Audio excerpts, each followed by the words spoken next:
Grâce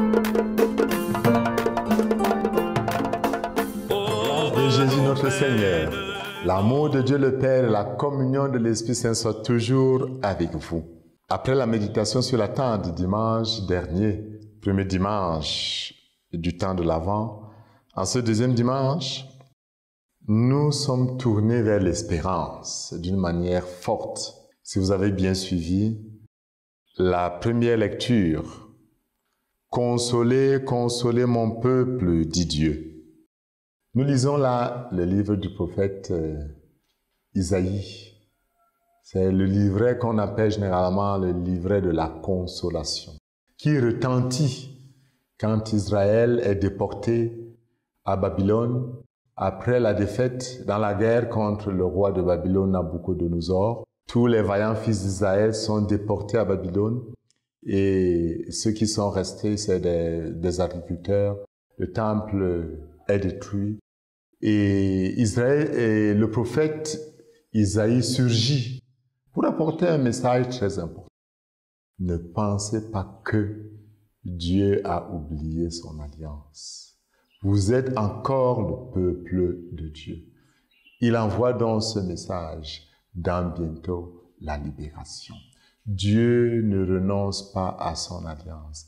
Malgré votre infidélité, malgré le fait que vous ne lui avez pas fait confiance, malgré le fait que vous avez adoré d'autres dieux, malgré le fait que vous avez fait des alliances avec des faux dieux, Dieu lui est resté fidèle. Alors, il peut dire aux veilleurs, monte sur une haute montagne, toi qui portes la bonne nouvelle à Sion. Élève la voix avec force, toi qui portes la bonne nouvelle à Jérusalem. Élève la voix, ne crains pas. Dis aux villes de Juda, voici votre Dieu, voici le Seigneur Dieu. Il vient avec puissance et son bras est victorieux. Cette parole que nous sommes heureux de l'entendre en ce jour. Nous tous, nous avons besoin de cette annonce prophétique, de cette bonne nouvelle. L'épreuve qu'Israël a eu à vivre, Jésus, le Seigneur, dit que cette épreuve est finie. Il y a eu une double peine, mais la peine là est achevée. Dieu redit cette extraordinaire nouvelle. Vous êtes mon peuple et je suis votre Dieu. Chacun de nous doit entendre cette parole et c'est effectivement ce que Jean-Baptiste perçoit quand il voit Jésus arrivant, marchant sur les bords du fleuve Jourdain. Il voit en lui la réalisation de cette prophétie d'Isaïe. Il voit en Jésus l'accomplissement du message de Dieu. Et il est vrai que Jésus lui-même l'assumera. En lui, en effet, nous dit le grand Jean-Baptiste, Dieu se fait présent d'une manière nouvelle dans son peuple. Il est au milieu de son peuple. Voici venir, dit Jean-Baptiste, derrière moi, celui qui est puissant que moi. Je ne suis pas digne de me courber à ses pieds pour défaire la courroie de ses sandales. Et Jean-Baptiste ajoutera que lui, il a baptisé dans l'eau, mais celui-là qui vient au nom du Seigneur, lui baptisera dans l'Esprit Saint. On peut identifier un certain nombre de choses qu'il est bon de mettre en valeur en ce dimanche. D'abord, cette puissance. Voici venir derrière moi celui qui est puissant. Il faut reconnaître, et ça c'est important, en Jésus, Dieu qui déploie la force, la puissance, comme il avait délivré Israël d'Égypte. Ainsi a-t-il déployé sa puissance pour délivrer Israël de Babylone. Ainsi déploie-t-il sa puissance encore aujourd'hui pour nous délivrer. Il y a également le fait qu'en Jésus, Jean-Baptiste voit l'accomplissement de l'histoire. Écoutez un peu ce que le psaume dit. En Jésus, le salut est proche de ceux qui craignent Dieu et la gloire habite notre terre. Amour et vérité se rencontrent, justice et paix s'embrassent. La vérité germe de la terre et du ciel se penche la justice. Le Seigneur donne ses bienfaits et notre terre donnera son fruit. La justice en Jésus marchera devant lui et ses pas traceront le chemin. Jésus est donc celui qui rassemble le troupeau, celui qui rassemble les enfants de Dieu dispersés par le péché. Mais notons quand même ce trait par rapport au baptême de Jean-Baptiste. Moi, je vous baptiserai dans l'eau, lui vous baptisera dans l'Esprit Saint. Jésus apporte le baptême nouveau.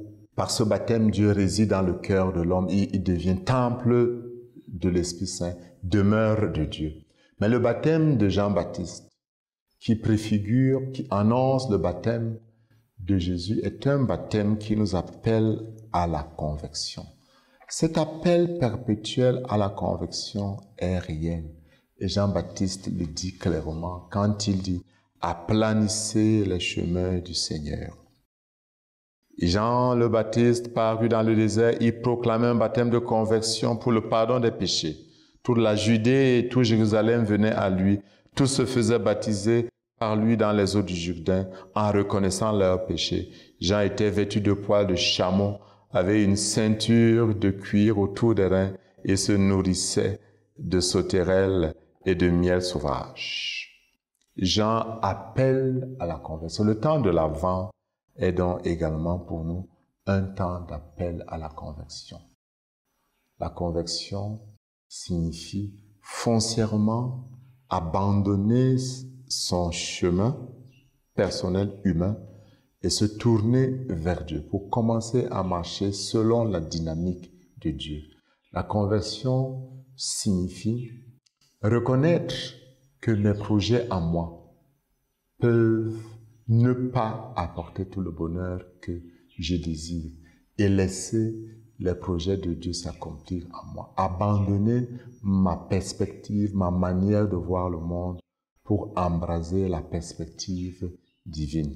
La conversion, aplanir le chemin du Seigneur, signifie effectivement se mettre dans une autre perspective.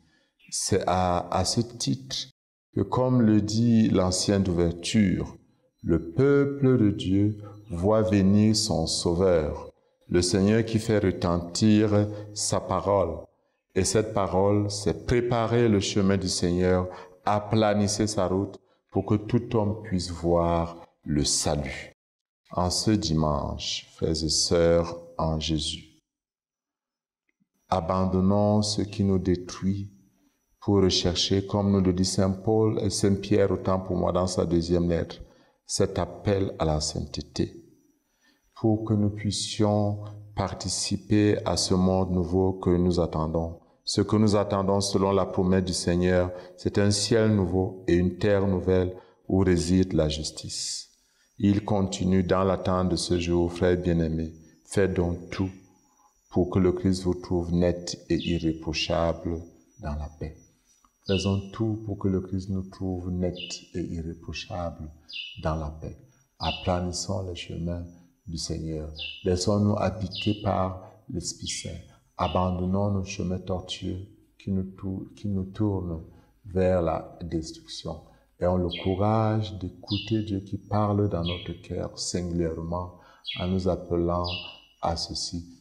Console ton prochain, donne la vie à ton prochain, deviens celui qui rassure ton prochain, deviens celui qui apporte la paix à ton prochain, deviens celui qui fait que ton prochain s'épanouisse, deviens celui qui fait que ton prochain devienne heureux. Sois l'instrument du bonheur pour Dieu, pour tes frères et sœurs. Que Dieu, dans sa bonté, en ce saint jour, nous donne la grâce d'avoir ce sentiment de justice, de paix, de consolation, que son esprit habitant dans nos cœurs nous prépare activement à la venue du règne de Dieu. Et que Dieu vous bénisse au nom du Père et du Fils et du Saint-Esprit. Amen.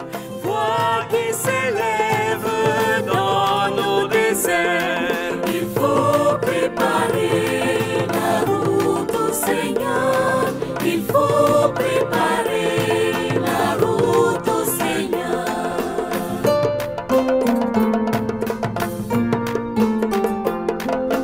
Terre nouvelle, monde nouveau, sauver son peuple.